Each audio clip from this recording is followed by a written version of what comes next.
In recent years, the conversation surrounding investment funds has increasingly gravitated towards environmental sustainability and the allocation of capital towards green companies.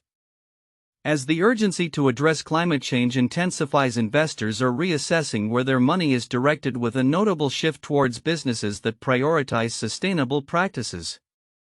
This trend reflects not just a moral imperative but also a recognition of the potential for substantial returns in an evolving market. Investment funds, which have traditionally been guided by profit maximization, are now integrating environmental, social, and governance (ESG) criteria into their decision-making processes. A report from voxcu.org published on January 23, 2025, examines the drivers behind this significant transition in investment focus. The findings underscore a growing consensus among investors that companies committed to sustainable practices are not only better positioned to weather regulatory changes but also to capitalize on emerging market opportunities. The report highlights that the demand for sustainable investments is being propelled by several factors. Firstly, there is an increasing awareness among consumers regarding climate change and sustainability, which in turn influences corporate behavior. Companies are recognizing that aligning their operations with sustainable practices can enhance their brand reputation and customer loyalty. Investors are increasingly drawn to businesses that demonstrate a commitment to long-term sustainability, the report notes, emphasizing the interconnectedness of consumer preference and investment decisions. Moreover, regulatory pressures are also forcing companies to adopt greener practices. Governments worldwide are enacting stricter environmental regulations, and firms that fail to comply may face severe penalties or lose their competitive edge. As a result, investment funds are keen to allocate capital to companies that prioritize compliance and sustainability in their business models. The report cites data indicating that green companies are often seen as lower-risk investments, which is particularly appealing in a market characterized by uncertainty. The financial implications of this trend are significant. The report outlines how green investments have outperformed traditional sectors in recent years, driven by technological advancements and a growing market for renewable energy. Investors are increasingly recognizing that the energy transition presents a once-in-a-generation opportunity to tap into new revenue streams. Investing in green companies is not merely a trend, it is a strategic move that can lead to substantial financial rewards, the report concludes. However, the transition is not without challenges.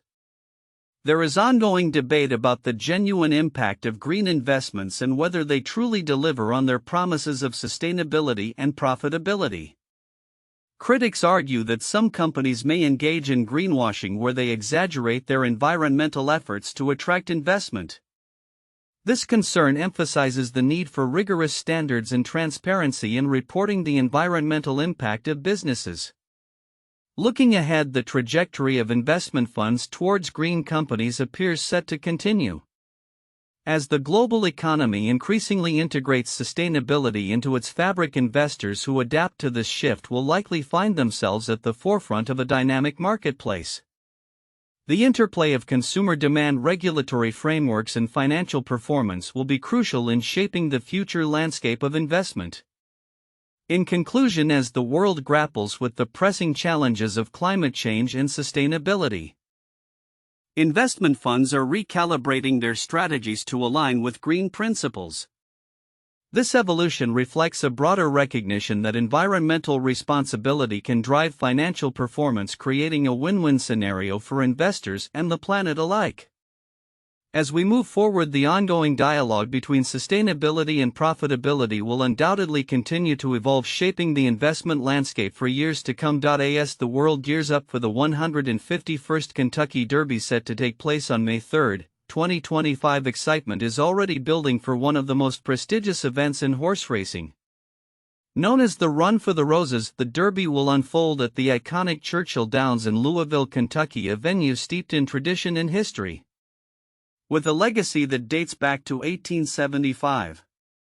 The Kentucky Derby not only marks the culmination of a season of thoroughbred racing but also serves as a cultural celebration that attracts attendees from across the globe.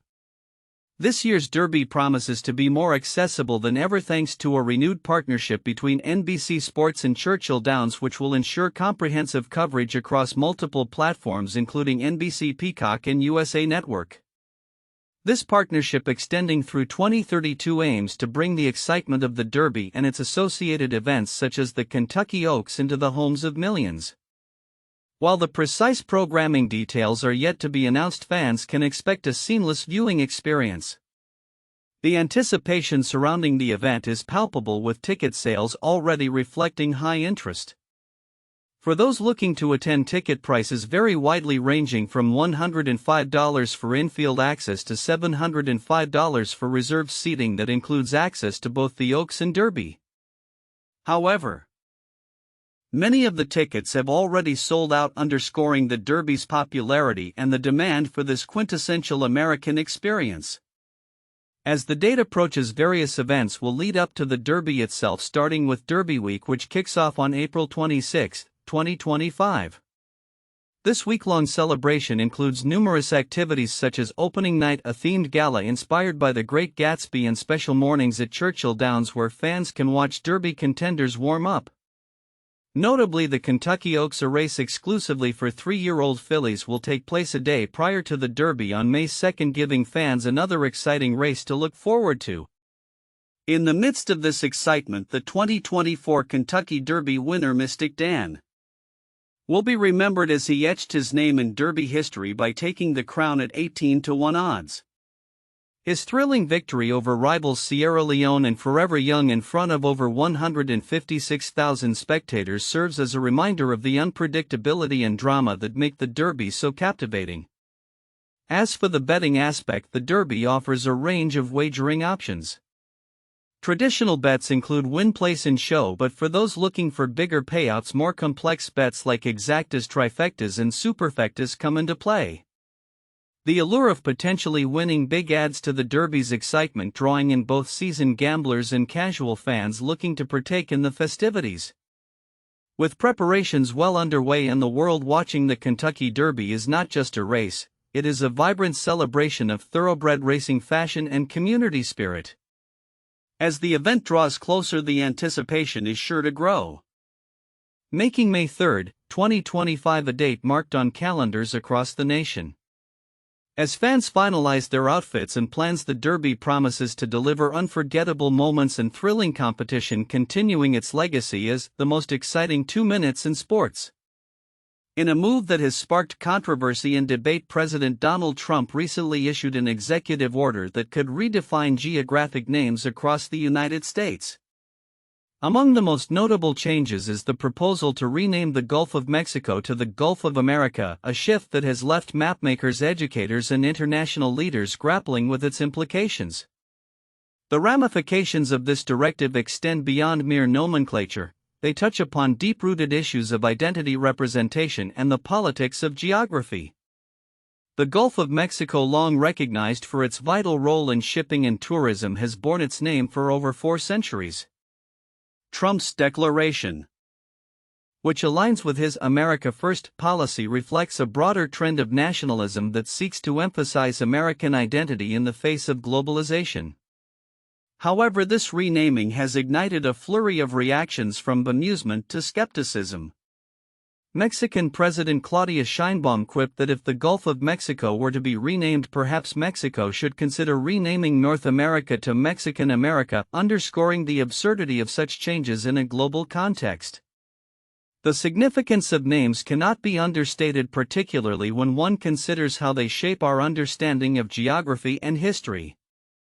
As Peter Bellerby, founder of Bellerby & Company, Globemakers, noted, such renaming raises questions about international conventions and the validity of altering names recognized worldwide.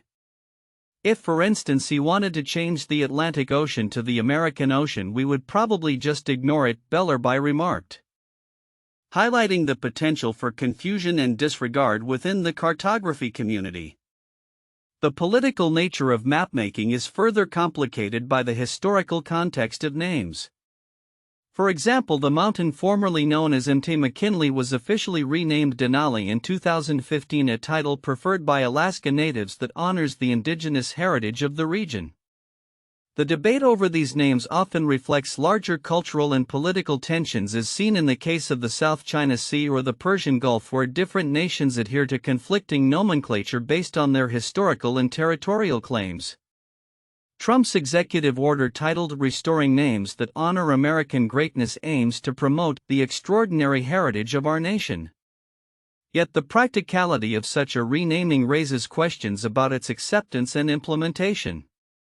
As of now, major map applications like Google Maps and Apple Maps continue to use the traditional names, with no immediate plans to adopt Trump's changes. National Geographic, a leader in cartographic representation, has stated its commitment to remaining apolitical and consulting multiple sources before making any decisions regarding disputed names. The discussions surrounding these name changes have spilled into social media, where users express their opinions on the potential impact of such directives. One user remarked on the historical context of name changes, recalling past controversies over renamings like the Sears Tower to Willis Tower, which still retains its original name and popular usage. This sentiment reflects a broader resistance to impose changes that do not resonate with public opinion. As mapmakers and educators navigate this newly charged landscape, the question remains: will future generations learn to recognize the Gulf of America, or will they continue to refer to it by its historic name? The Gulf of Mexico? The implications of these name changes extend beyond geography. They are indicative of a larger struggle over cultural identity and the historical narratives that shape our understanding of the world. In conclusion, as debates over these geographic renamings unfold, they reveal the complexities of identity politics and the human connection to place. The world watches as the implications of Trump's directive continue to ripple across borders, potentially altering how we perceive and relate to our geography. The future will likely see ongoing discussions about the names we use and the histories they carry, reminding us that in the realm of geography, what's in a name may be more significant than we realize. In a significant shift within corporate America, a wave of conservative groups is pressuring major financial institutions to dismantle their diversity, equity, and inclusion (DEI) programs. This movement marks a notable backlash against initiatives that surged in popularity following the socio-political upheaval of 2020, catalyzed by the Black Lives Matter protests and other calls for social justice. As these campaigns gain traction, companies such as Goldman Sachs, JP Morgan Chase, and Bank of America are under scrutiny, with some already beginning to re-evaluate or abandon their DEI commitments. The push began gaining momentum after former President Donald Trump issued an executive order to dismantle federal DEI programs shortly after taking office. He described these initiatives as illegal and immoral discrimination programs, setting a precedent that has resonated with conservative activists and some corporate leaders. This sentiment echoes through various conservative organizations, including the National Legal and Policy Center and the National Center for Public Policy Research, which have filed shareholder proposals demanding banks reassess their diversity initiatives. On January 22, 2025, reports surfaced highlighting that prominent financial institutions such as Goldman Sachs and JP Morgan Chase are facing shareholder proposals urging them to review their DEI efforts. The National Legal and Policy Center and the Heritage Foundation have also questioned whether banks like Bank of America and Citigroup have monitored customers based on political or religious beliefs. In response, a Goldman Sachs spokesperson reiterated the bank's commitment to diversity, stating organizations benefit from diverse perspectives. The corporate landscape is seeing a notable shift, with several companies publicly announcing the rollback of their DEI programs. For instance, Amazon and Meta have signaled changes to their DEI strategies, citing a changing legal and policy landscape. McDonald's has abandoned specific diversity targets, while Walmart has ceased its commitments to DEI, including the winding down of its Center for Racial Equity. Boeing and Ford have similarly dismantled their DEI departments, redirecting resources to other areas of human resources and employee engagement. The Supreme Court's decision in June 2023, which ruled against race-based affirmative action in college admissions, has further fueled the movement against corporate DEI initiatives. Many companies are responding to both legal pressures and shifting public sentiments surrounding diversity and inclusion, often citing the need to focus on business objectives rather than perceived social mandates. Amidst this backdrop, some companies are standing firm in their commitment to DEI. Costco and Apple have publicly rejected shareholder proposals aimed at re-evaluating their diversity policies, emphasizing the importance of inclusion as part of their corporate ethos. Delta Airlines has reiterated its focus on DEI, with executives asserting that these policies are critical to the company's overall business strategy. As the debate intensifies, it becomes clear that the future of DEI initiatives in corporate America hangs in a delicate balance between evolving political pressures and the fundamental values of diversity and inclusion. The backlash against DEI programs highlights a growing divide in the corporate approach to social issues, with some companies choosing to retreat while others maintain their commitments. Looking ahead, the ongoing dialogue surrounding DEI will undoubtedly shape the corporate landscape, raising questions about the role of social responsibility in business and how these initiatives will evolve in an increasingly polarized environment. As stakeholders navigate this contentious terrain, the implications for corporate governance, employee morale, and consumer trust will continue to unfold. In a surprising turn of events, Jamie Dimon, the CEO of J.P. Morgan Chase, has publicly praised Elon Musk, calling him the Einstein of our time, and revealed that the two have reconciled after nearly a decade of strained relations. This unexpected camaraderie was highlighted during an interview at the World Economic Forum in Davos, Switzerland, where Dimon recounted how their differences were set aside following a conversation at a JP Morgan conference last year. Dimon described their encounter as a significant moment, stating, "Elon and I hugged it out. He came to one of our conferences and we had a nice long chat. We settled some of our differences." This meeting is believed to have occurred at a JP Morgan technology conference in March 2024, where the two industry titans engaged in discussions covering a range of topics including geopolitics, artificial intelligence, and their respective business visions. Their cordial interaction marked a stark contrast to their tumultuous history, characterized by contentious exchanges and legal disputes. The tension between Dimon and Musk can be traced back to a series of incidents that began about 10 years ago when JP Morgan rejected Musk's request to underwrite leases for Tesla vehicles. Musk's frustration led to a heated phone call with JP Morgan's consumer banking head, during which he reportedly used expletives and threatened to withdraw Tesla's banking business. This altercation soured their relationship, prompting Musk to ultimately sever ties with JP Morgan, a decision he reaffirmed in a previous lawsuit where he claimed the bank's refusal to support Tesla's automotive leasing line led to animosity between the two parties. Further complicating their relationship was a lawsuit filed by JP Morgan in 2021 alleging Tesla owed the bank $162 million for a trade arrangement made in 2014. This legal battle escalated until December 2024, when both companies agreed to drop their respective lawsuits and enter into a new commercial relationship, signaling a potential thaw in their previously frosty interactions.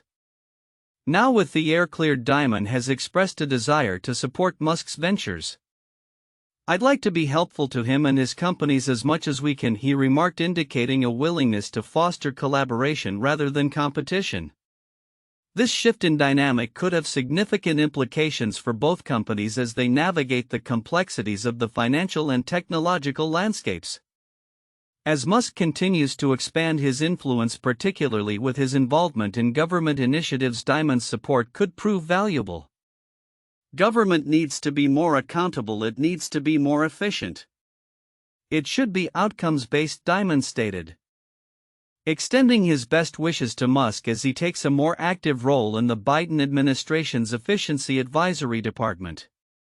This newfound alliance between two of the most influential figures in business raises intriguing questions about the future of their respective industries. With Dimon's backing, Musk could gain an important ally in navigating the financial systems that underpin his ambitious projects. As the dynamics between major corporations and financial institutions evolve, it remains to be seen how this reconciliation will influence broader market trends and the ongoing discourse surrounding innovation and accountability in the corporate world. The coming months may reveal the true potential of their collaboration, marking a new chapter in their storied relationship. Consumers may soon find themselves paying more for a simple flat tire repair. A consequence of the ongoing impact of climate change on the rubber and automotive industries. As global temperatures rise and extreme weather events become more frequent, the supply chains for essential materials like rubber are increasingly strained, leading to higher costs for both manufacturers and consumers. A recent Bloomberg report highlights the alarming trend of rising prices for tire repairs, which is expected to trend upward as climate-related disruptions continue. The report notes that the price of natural rubber, an essential ingredient in tire manufacturing, has surged due to adverse weather conditions affecting rubber-producing regions, particularly in Southeast Asia. This has led to a 25% increase in tire prices over the past year alone. Climate change is not just an environmental issue, it is also a significant economic one, said Dr. Emily Carter, an environmental economist at the University of California. As climate conditions worsen, we see direct impacts on industries reliant on natural resources, and rubber is no exception. The implications of these rising costs extend beyond mere inconvenience for consumers. Higher tire prices can lead to increased transportation costs, affecting everything from logistics companies to everyday commuters. This in turn may contribute to overall inflationary pressures in the economy. According to data from the Bureau of Labor Statistics, transportation costs have already seen a 10% increase in the past year, a trend that analysts warn may continue if climate-related challenges are not addressed. In addition to natural rubber, other materials used in tire production such as synthetic rubber and steel belts are also experiencing price volatility. The energy costs associated with manufacturing are climbing as well, driven by fluctuating oil prices and the transition to more sustainable practices. The automotive industry is grappling with these challenges as it strives to balance the need for environmentally friendly practices with the economic realities of production. As consumers prepare to face higher costs for tire repairs, some industry experts advocate for a proactive approach. The National Tire Dealers Association suggests that consumers should be encouraged to maintain their tires more diligently, potentially reducing the number of repairs needed and extending tire life. Education is key, said David Wilson, a spokesperson for the association. If consumers can be informed about proper tire maintenance, they may mitigate some of these costs. The situation serves as a wake-up call for both consumers and policymakers. As climate change continues to reshape the landscape of various industries, it emphasizes the urgent need for sustainable practices and resilience strategies. Future developments will likely include innovations in tire technology, such as the use of alternative materials and improved recycling processes, aimed at mitigating the impact of climate change on tire production. As we look ahead, the intersection of environmental sustainability and economic viability will be crucial in shaping the future of consumer goods, including something as fundamental as tire repairs. The ongoing conversation about the costs of climate change is not merely theoretical, it is a reality that is increasingly felt in our everyday lives. In an intriguing blend of humor and science, the question of whether cats can be classified as liquids has captured both the imagination of internet users and the attention of researchers. This phenomenon began to take shape over a decade ago, with countless memes portraying cats as amorphous beings capable of fitting into impossibly small spaces. This playful notion soon attracted serious scientific inquiry, particularly from Marc-Antoine Fardin, a physicist from the Jacques Monod Institute in France. Fardin, who humorously described his initial investigation as procrastination, eventually earned the Ig Nobel Prize in Physics for his work on the fluid dynamics of felines. At the heart of this exploration is the concept of fluid dynamics, which studies how substances behave under various forces. Traditionally, solid objects maintain a fixed shape and volume, while liquids hold a constant volume but adapt their shape to fit their containers. Fardin's research suggests that cats exhibit many characteristics typical of liquids, such as their ability to conform to different spaces without changing their volume. As he explained, if we wait long enough, everything eventually flows, emphasizing the fluidity present even in seemingly solid objects when observed over extended periods. This idea is captured through the lens of the Deborah number, a dimensionless value that characterizes the flow behavior of materials based on observation time and relaxation time, the time it takes for a material to adapt its shape. By analyzing the behavior of cats in various environments, Fardin estimated their relaxation time and consequently calculated their Deborah number. If a cat takes, for instance, 5 seconds to squeeze into a box and is observed for a minute, the resulting number D equals 0.083 suggests fluid behavior, firmly placing cats in the realm of liquids, at least temporarily. Fardin's work extends beyond mere classification. It highlights the shared properties between cats and various fluids.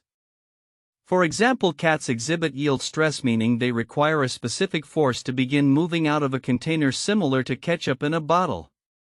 They also adapt their shape to fill their surroundings, a defining characteristic of liquids. Interestingly, the variability in relaxation times among different cats, affected by factors such as age and temperament, further complicates the notion of their liquid status. From a biological standpoint, cats possess a unique skeletal structure that enhances their flexibility, particularly the absence of a fixed collarbone. This anatomical feature allows them to maneuver through tight spaces, exemplified by personal anecdotes like that of a cat named Tigru, which demonstrated its liquid-like ability by emerging from an impossibly narrow gap. As scientists continue to explore the fascinating intersection of biology and physics, the study of cats offers a rich model for understanding the principles of fluid dynamics. Fardin himself notes, much more work remains ahead, but cats are proving to be a rich model system for rheological research. The implications of this research not only entertain but also deepen our understanding of fundamental scientific principles, raising questions about the nature of liquids and solids themselves. Looking ahead, it is likely that this playful yet scientifically grounded inquiry will inspire further studies, prompting researchers to investigate similar fluid dynamics in other species or even inanimate objects. As we continue to unravel the mysteries of the natural world, the enigmatic behavior of cats will undoubtedly remain a captivating topic, blending the whimsical with the profound in the realm of scientific exploration. In recent weeks, significant advancements in medical research have been highlighted, revealing critical insights into prevalent health challenges such as menopause, dementia, and epilepsy. These studies not only underscore the urgency of addressing these issues but also pave the way for potential future breakthroughs in treatment and prevention. One pressing concern is the underfunding of menopause research, a life stage experienced by half of the global population.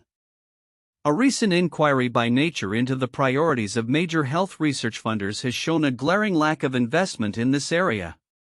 The editorial emphasizes that despite the overwhelming evidence of menopause's impact on women's health and well-being, funding has not kept pace with the pressing need for comprehensive studies.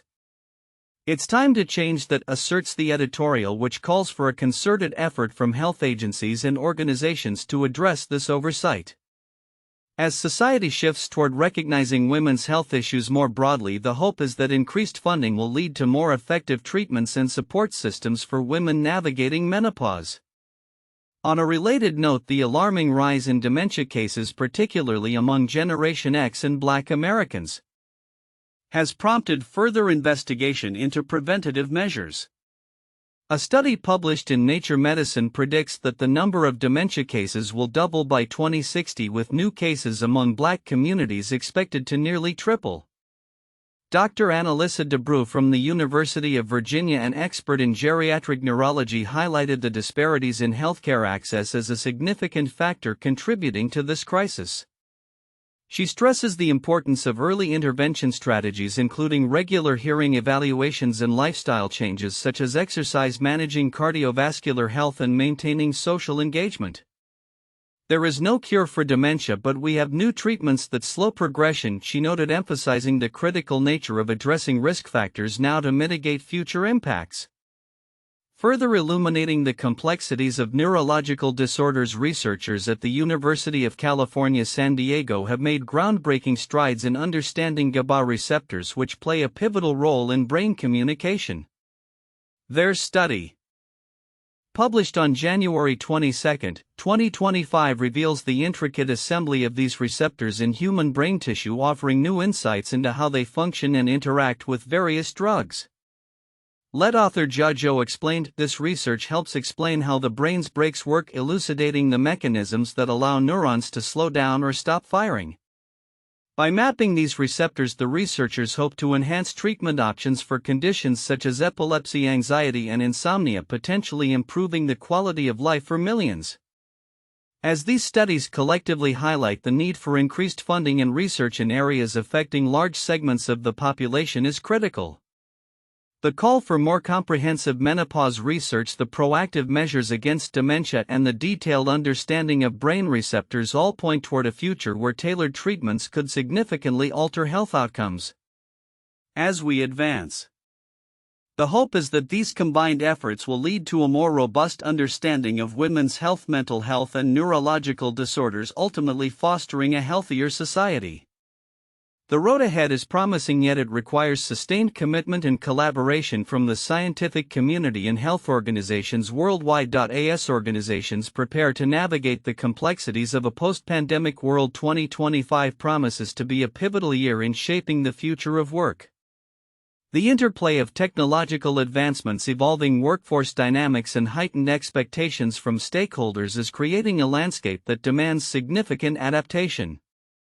According to recent research by Gartner, executives will confront three primary challenges: the need for a future-ready workforce, the changing roles of managers, and emerging talent risks.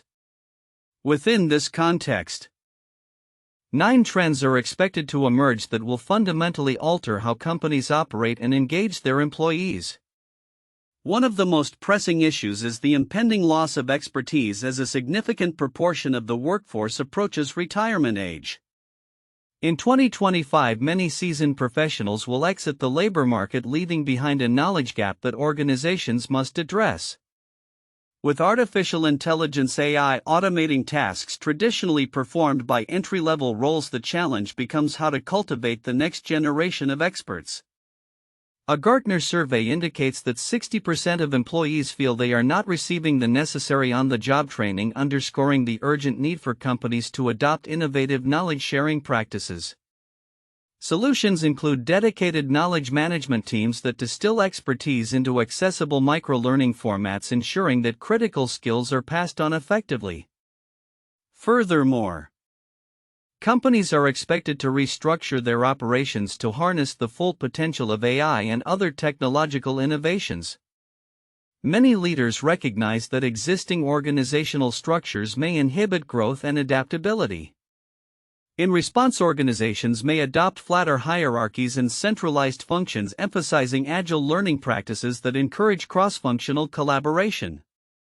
This shift will not only enhance decision-making efficiency but also foster a more dynamic environment conducive to innovation.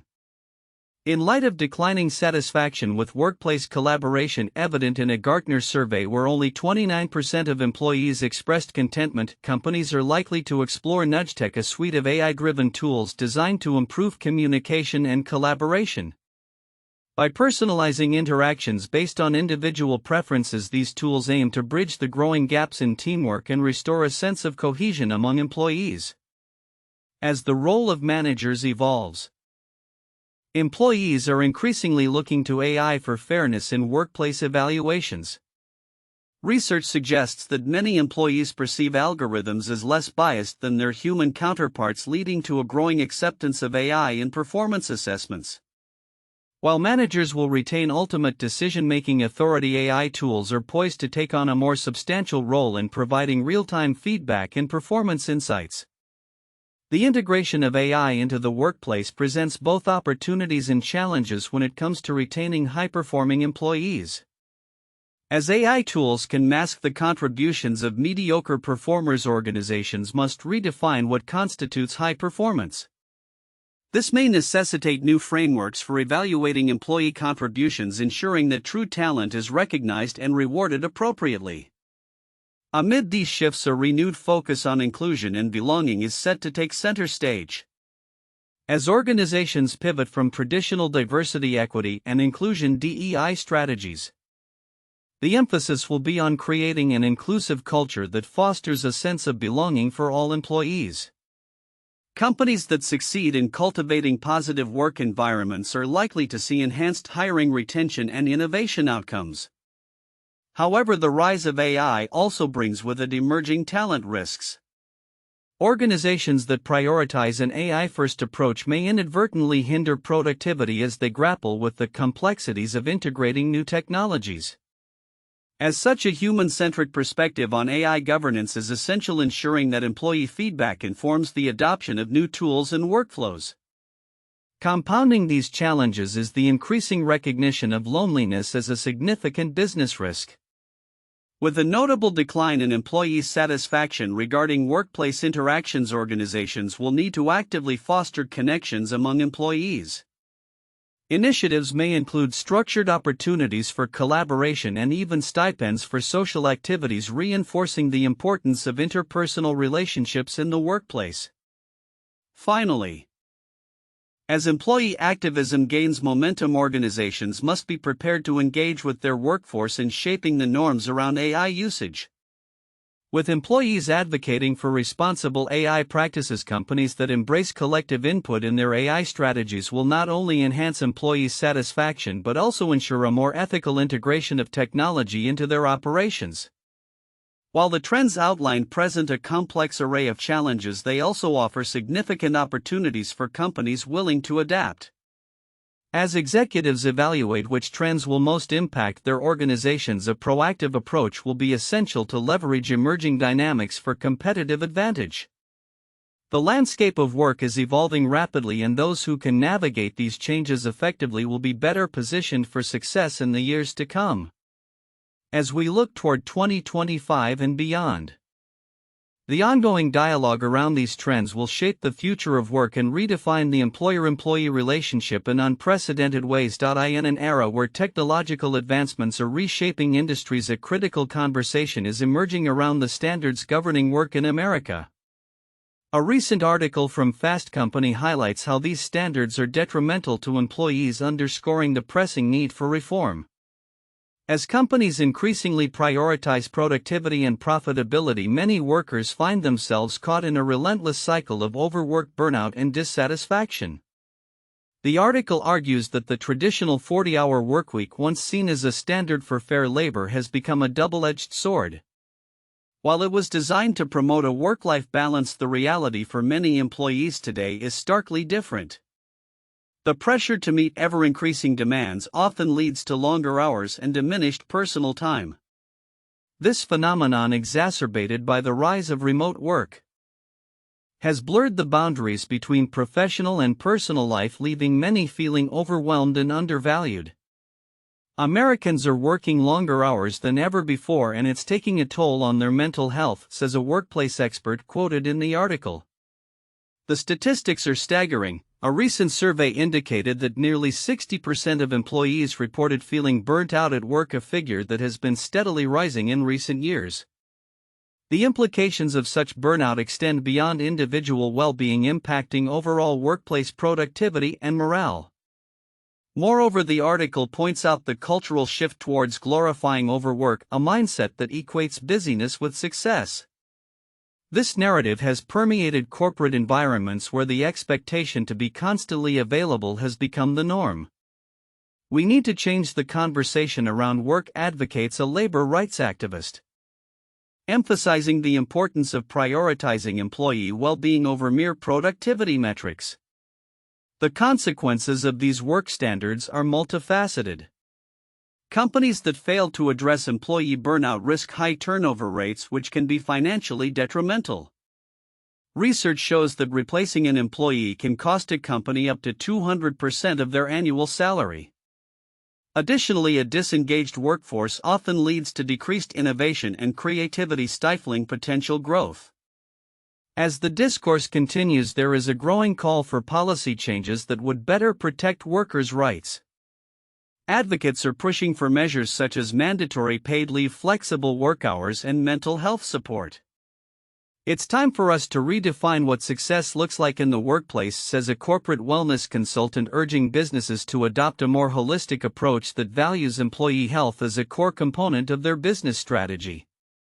Looking to the future, the conversation around work standards is likely to evolve further. As the demand for a more equitable workplace grows, companies may be compelled to reconsider their practices to attract and retain talent. The potential for a paradigm shift is on the horizon, with many predicting that a focus on employee well-being could lead to more sustainable business models that benefit both workers and organizations alike.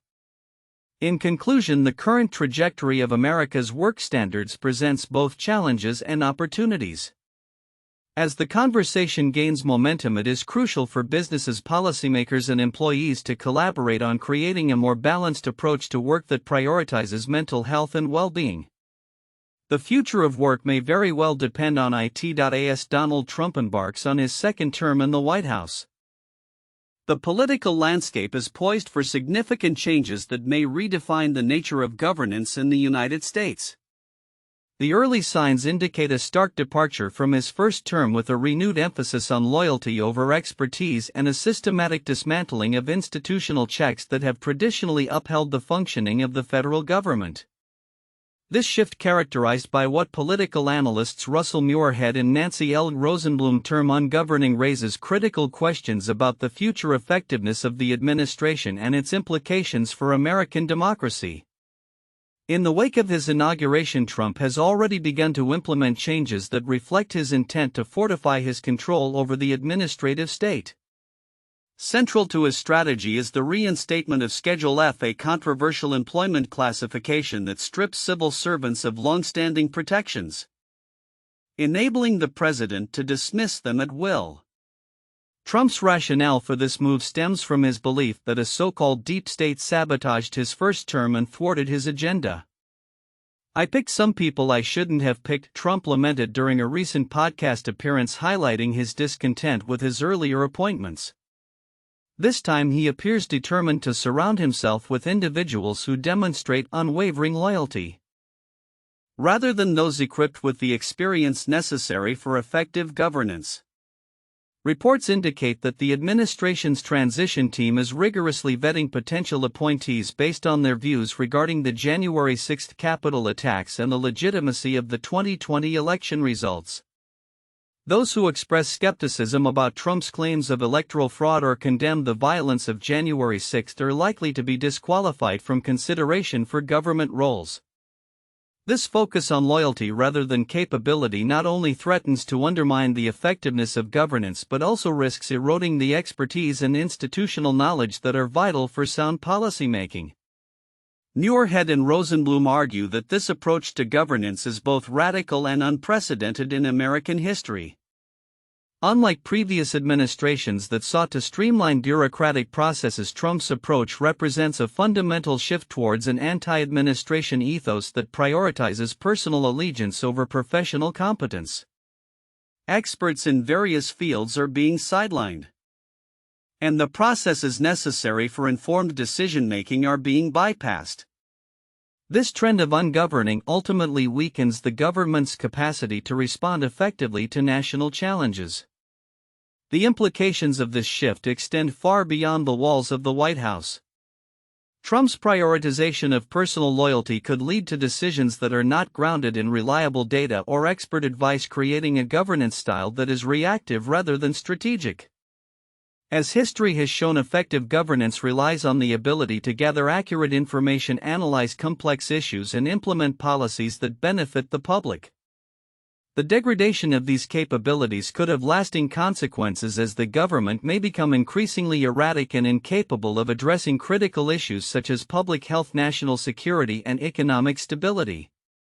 In this context, new appointments within Trump's administration signal a troubling trend.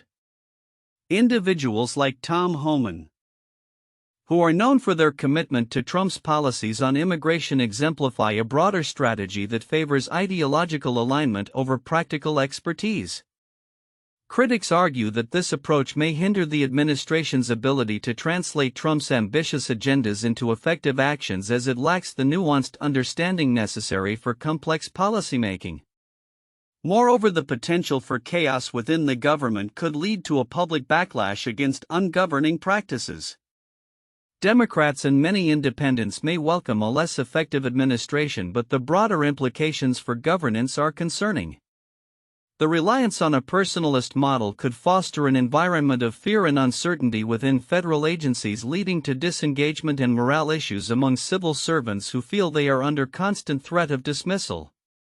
As Trump consolidates power and continues to reshape the federal landscape, the question remains whether this strategy will yield the results he desires or ultimately undermine his administration's effectiveness. The historical precedent for ungoverning is limited, and the consequences of such a radical shift may not fully manifest until it is too late to reverse course. Looking ahead, the American public will have to grapple with the long-term effects of Trump's governance style. Should he succeed in implementing his vision through a loyalist cadre of officials, the integrity and functionality of the federal government could be at risk. Conversely, if his approach leads to significant failures, there may be a renewed call for a restoration of expertise and accountability in government. As the political landscape evolves, the necessity for a government that serves its constituents effectively rather than merely reflecting the will of a single leader will become increasingly crucial. The future of American democracy may depend on whether the nation can rebuild its administrative capacity in the wake of ungoverning. In an unprecedented revelation that has captured the attention of marine scientists and environmentalists alike, a team of researchers has embarked on a groundbreaking expedition to investigate the potential for metallic nodules on the ocean floor to produce oxygen in the deep sea. This initiative follows a controversial discovery made last year in which the presence of these manganese nodules appeared to challenge long-standing beliefs about oxygen production in marine ecosystems. Andrew Sweetman, a leading figure in this research from the Scottish Association for Marine Science, is spearheading a new 3-year project aimed at confirming and elucidating the mechanisms behind what has been dubbed dark oxygen. This term refers to oxygen generated in the depths of the ocean, where light cannot penetrate and photosynthetic lifeforms are absent.